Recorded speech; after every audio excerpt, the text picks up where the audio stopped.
7 टांगों वाला जानवर, इसका भाग दूसरा है। पिछला भाग जो है, एक पहला भाग हम लोगों ने पिछले वीडियो में सुना था, तो चलिए दूसरा भाग सुनाते हैं आपको।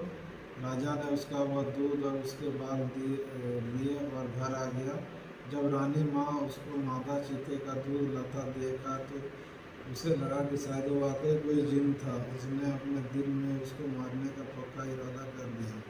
और फिर उस कमरे में गई, उसने वह सिर रखा था, उसने अपना पूरा हाल बताया। तो उस बोलने वाले ने उससे कहा, इस बात से ये पता चलता है कि वाकई में एक जिन है। एक जिन के अलावा कोई और किसी मादा चीते का दूध नहीं ला सकता। तू जल्दी से जल्दी उसको मारने का इंतजाम कर। रानी माँ बोली, पर मैं उससे कैसे छुटकारा पाऊँ? आवाज़ फिर बोला, इस बार जब वह तुझसे दोबारा मिलने आए और तेरा हाल पूछे तो इससे कहना कि तू अभी भी बहुत कमज़ोर है और बीमार महसूस कर रहा है। मादा चीते के दूध ने तेरे ऊपर कुछ ज़्यादा असर नहीं किया, पर सुना है कि एक राजकुमारी है जो फला ऊंची पहाड़ी पर एक किले में अकेली रहती है। अगर वह तेरे पास आ जाए और तुझे छू ले तो उसके छूने से ही तू ठीक हो जाएगी। यह सुनकर तेरा बेटा उस भयानक किले में जाएगा तो निश्चित रूप से रास्ते में ही मारा जाएगा। अगले दिन शाम को जब राजा अपनी माँ को देखने गया, उससे पूछा, माँ अब तुम कैसी हो? क्या अब तुम पहले से कुछ अच्छी हो?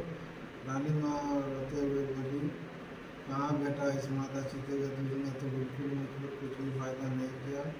पर कल मैंने एक सपना देखा कि एक राजकुमारी है जो फला ऊंची पहाड़ी पर एक किले में अकेली रहती है। अगर वो मेरे पास आ जाए और मुझे छू ले तो उसके छूने से ही ठीक हो जाऊंगी। जब तक वह नहीं आ जाती मैं और मुझे नहीं छू लेती मैं ठीक नहीं हो सकती हूँ। राजा बोला, मैं थोड़ा धीरज रखो, मैं उस राजकुमारी को तुम्हारे पास जरूर लेकर आऊँगा। अगर नहीं ला सका तो राज्य छोड़ दूँगा। सुबह की अगली सुबह राजा ने अपने सबसे तेज भागने वाला घोड़ा उठाया और उस पर बैठकर अपने उस खतरनाक यात्रा पर चल दिया। वो मादा चीते के लिए अधूरे जादू को बालों के साथ ले जाना भी भूल गया। जैसे ही सूरज निकला उसने वह बाल सूरज को दिखाए। तुरंत ही मादा चीता और उसके दोनों बच्चे वहां आ गए। मादा चीते ने पूछा, क्या बात है? राजा बोला, फला जगह एक राजकुमारी अकेली रहती है और तुमको उसको लाना है। यह तुम नहीं कर सकते। कई लोगों ने उसे वहां लाने की कोशिश की क्योंकि राजकुमारी बहुत सुंदर है, पर कोई भी जब तक उसके पास भी नहीं पहुंच सका है। राजा बोला, मैं कोशिश करूंगा, चाहे इस कोशिश में मेरी जान क्यों न चली जाए। यह कहते हुए राजा वहां से चल दिया। माता चीता अपना भला करने वाले को इस तरह अपने को छोड़कर जाते हुए देख कर नहीं सकती थी, सो वह अपने दोनों बच्चों के साथ उसके पीछे पीछे दौड़ी और उसे अपने ऊपर चढ़ जाने को कहा। राजा उसके ऊपर बैठ गया और वे सब कुछ ही देर में उस किले के पास पहुंच गए। वहां पहुंचकर मादा चीता राजा से बोली, देखो यहाँ पर इस किले के 3 दरवाजे हैं। राजकुमारी के पास पहुंचने का पहले तुम तीनों दरवाजों को से गुजरना होगा। पहले दरवाजे के पास बहुत बड़ा लोहे का टुकड़ा रखा है जिसे एक लकड़ी की कुल्हाड़ी से तोड़ना जरूरी है, नहीं तो दरवाज़ा नहीं खुलेगा। दूसरे दरवाजे के पास एक नकली गाय खड़ी है जिसके चारों तरफ असली जिन खड़े हैं। अगर कोई भी आदमी उस गाय को छू सकता है तो उस दरवाजे में से होकर जा सकता है। अगर नहीं दूर पाता तो जिन लोग उसको मार लेते हैं। तीसरे दरवाजे के पास राजकुमारी,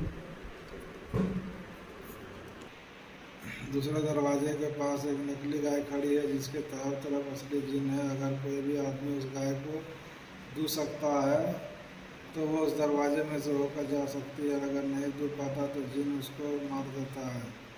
यह सब सुनकर तो राजा बहुत ही डर गया। उसने मादा चीता बोली, ठीक है, मैं तुम्हारी सहायता करूंगी। मेरे पास एक जादू है जिसकी सहायता से मैं उस लोहे के टुकड़े में घुस कर जाऊंगी और जब तुम उसको अपनी लकड़ी की कुल्हाड़ी को तोड़ोगे तब उसको 2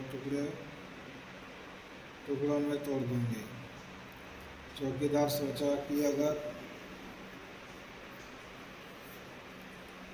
चौकीदार सोचने लगा कि तुम लोहे का टुकड़ा तोड़ा और उसका फिर दरवाजे से अंदर जाने दो। तभी माता चीता ने दूसरे बच्चों से उनसे एक बच्चा बोला, और मैं गाय की मूर्ति में घुस जाऊंगा, उसको दूध देने पर मजबूर कर दूंगी। तो दोस्तों, ये था आज की कहानी का दूसरा भाग। आशा करते हैं आपको अच्छा लगा होगा। तो वीडियो को लाइक और शेयर जरूर करें, साथ ही चैनल को सब्सक्राइब करें। मिलते हैं